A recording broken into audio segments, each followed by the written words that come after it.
Today I want to talk briefly about two other ways of synthesizing sound. These are more modern techniques that you'll find used in a lot of experimental music, but also it's a very different approach to designing sound. We've talked about different kind of synthesis techniques, the analog synthesis, the additive and subtractive models of synthesis using frequency modulation, all the different kind of sampling techniques using wavetables, so forth. But there's another type that emerged that's very interesting. It's called granular synthesis. So I want to kind of introduce you to that. We won't be spending a lot of time on this. There are some programs out there that are not necessarily free, but many great programs that you can purchase to do granular synthesis. But I'll demonstrate some of the sounds that you can make with this and the kind of way it approaches that. Also, physical modeling is another way that we can think about sound design today. Physical modeling is in some ways taking a broader look at how acoustic instruments make sound. So we look at both the physical energy of playing an instrument, all the different variables in the energy force of when you have a percussion instrument or a piano or something. So we're not just looking at the sound that results itself. We're trying to see, can we have variables and model all the physical activity that go into the instrument itself. The construction of for like a string instrument, for example, you could have a variable in physical modeling which would allow you to redesign the thickness of the string, or where you play on the string, or the kind of energy of bowing the string, different kind of variables that we don't necessarily put into pure synthesis of sound, but we do then kind of model the physicality of sound. So this is another whole big complicated field that a lot of people spend really sort of great sounds emerge out of that. So granular synthesis first. This was first suggested as a technique by the Greek composer Xenakis in 1971, and then a little bit later Curtis Rhodes, the MIT composer and theoretician, also sort of worked on this. Curtis Rhodes also has a book about this field. It's called Microsound. So granular synthesis is based on the production of a high density of small acoustic events called grains. Generally, these are less than 50 milliseconds in duration, and typically in more between 10 and 30 milliseconds is the average. So what you have are typical grain densities range from several hundred to several thousand grains per second. So they can come from a wavetable, they can come from a sine wave or FM synthesis or any kind of sample wave.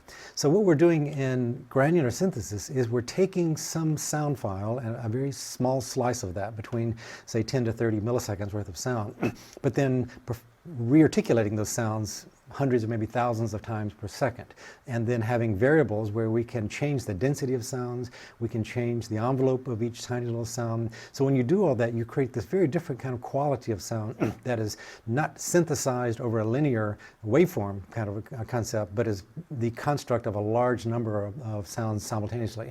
I guess the closest acoustical phenomenon to granular synthesis would be the effect of rain on a roof.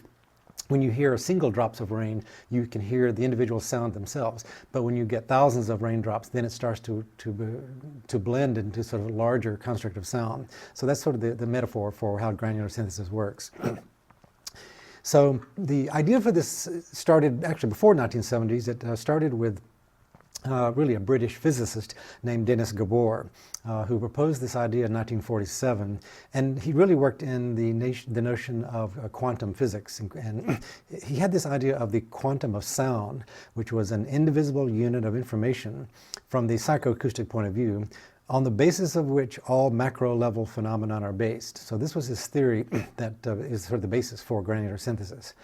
The original intent of the process described by Gabor was to reduce the amount of data required to convey an audio-human communication. This was necessitated by the low bandwidth of telecommunication devices in the 1940s. So a lot of his theories really affected telecommunication theories of how can we communicate audio information with a very low bandwidth of information. Obviously the grain was a way of accomplishing that. There's a couple of websites that I want to refer you to which have a lot of resources about granular synthesis. So here are two links. Let me go quickly to one of these and just kind of take you through some of the things that are online on those websites as we speak. So this site is developed by a gentleman, Timothy Opie, from Melbourne, Australia, and it's the Granular Synthesis Resource website.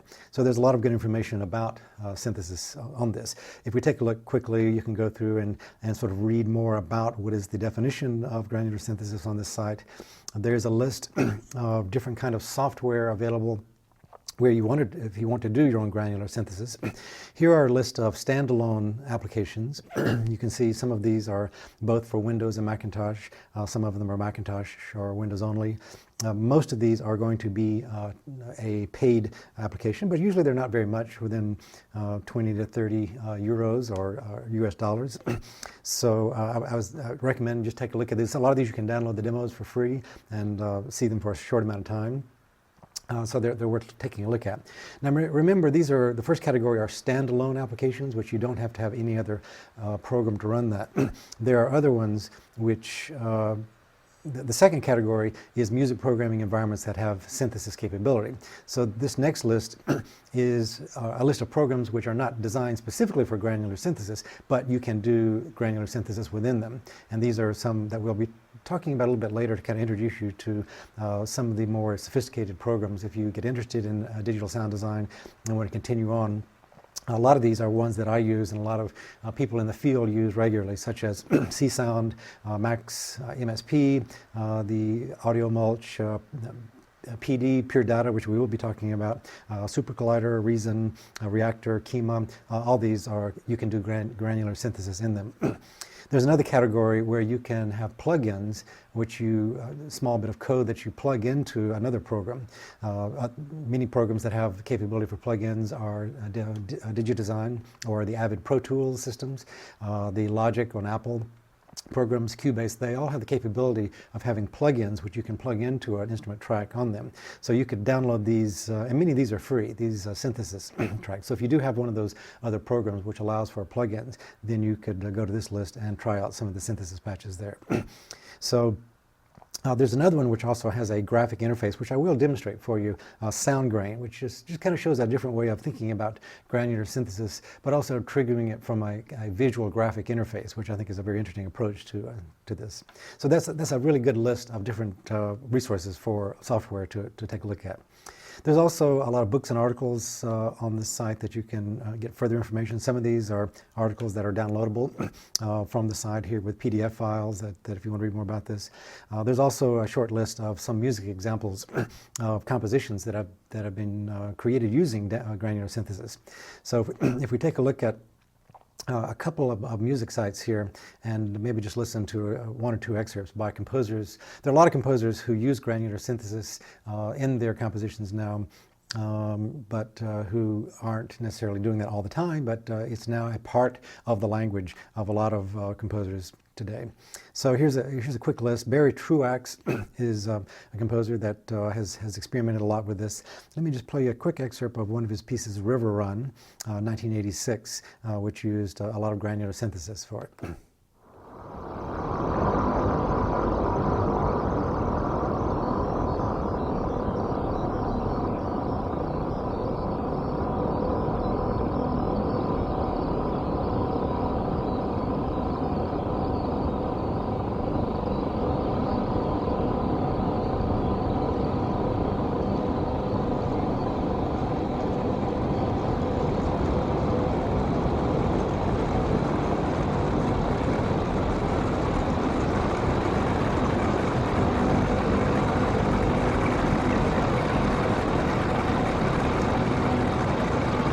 And another work by Barry Truax, Wings of Nike, 1987. Just a short excerpt.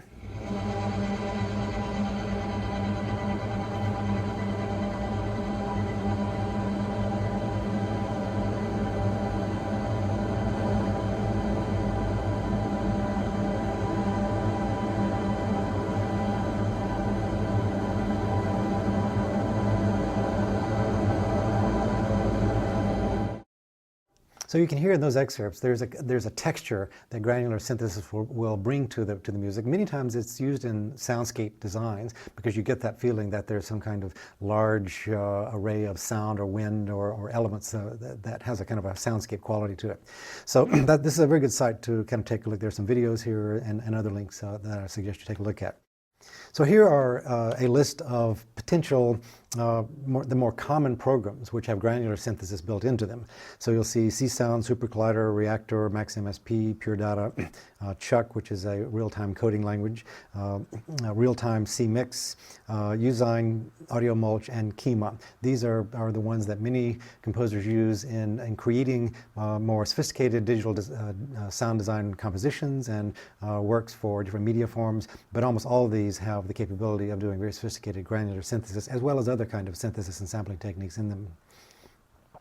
So let's take a look at this program SoundGrain, just to kind of demonstrate another graphic way of dealing with granular synthesis. And I'll just kind of show you sort of how it works and how we can sort of develop some very interesting sounds just by playing with this. The SoundGrain program is written in another computer language called Python, and it uses PYO as its audio engine for this. So here is a sound file I've loaded into what's called the granulator. You see the waveform here. So what I'm going to do with this interface is I will be able to draw different kind of constructs through the audio file. And as I do this, you'll be able to hear the grains as those sounds are moved through the sound file with the kind of area that I specify. So the first one is just a free construction. So if I just draw a line through the audio file,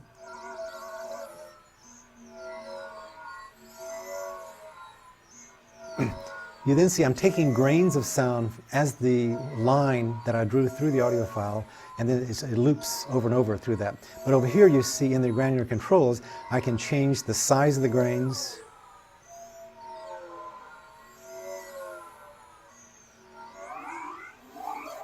make them very short. So then you get this very kind of grainy texture as such if you make the grains very short duration. And this is changing it from 10 milliseconds all the way to 400, to 500 milliseconds, which is almost a half second long. So you're hearing more of the actual sound file the longer the grain size. We can also move the transposition of the grains. So I can lower all the pitch of each grain that I'm taking through. If I lower that and also make the grains very short,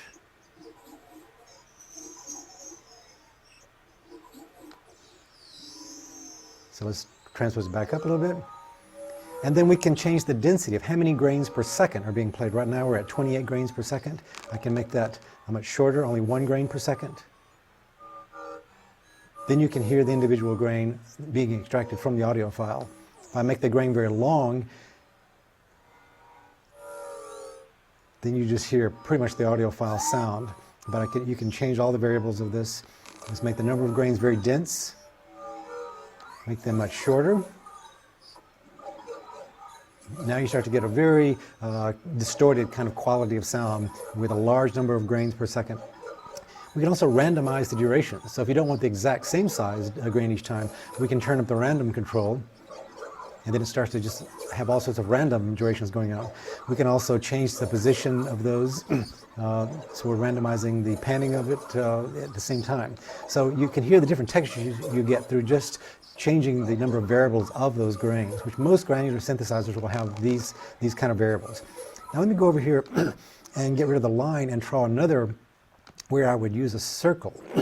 So if I use a circle, then you see we're going around in a circle here. And I'm just taking one part of the grain, going up in the frequency, and then coming down in frequency of that grain effect. So there are a lot of different ways of moving through. If I want to do another line. The great part of this program is once you get your grains playing that you want, here I have a circle grain and a line grain going, then we can come up and add some effects to this. So if I add a reverb ball, I can then stretch that reverb ball over the grains, and wherever I put this ball, then the grains that are being played over that would then be reverb added to that. You see a number of effects that we can add here. We could add a harmonizer or a chorus ball. Let's take the chorus ball. You can also move all these lines around, obviously, as I want to bend them. Put the reverb over there on the line. Let's take the chorus ball, spread it over this other circle, granular synthesis. So you can really do some, and then frequency shift ball, I can do that over the whole thing. So I'm now starting to change the frequency of each grain. So you can see in a very fun sort of graphic way As I click on these, I get different controls for those. So it's a very robust program. This is not a free program, but you can see that this is an interesting way to interact with granular synthesis and also effects processing. So this was Sound Grain. It's one of the more fun kind of granular synthesis programs I've seen, and you end up with some very interesting kind of sound qualities as you use this program. The preceding program is copyrighted by Emory University.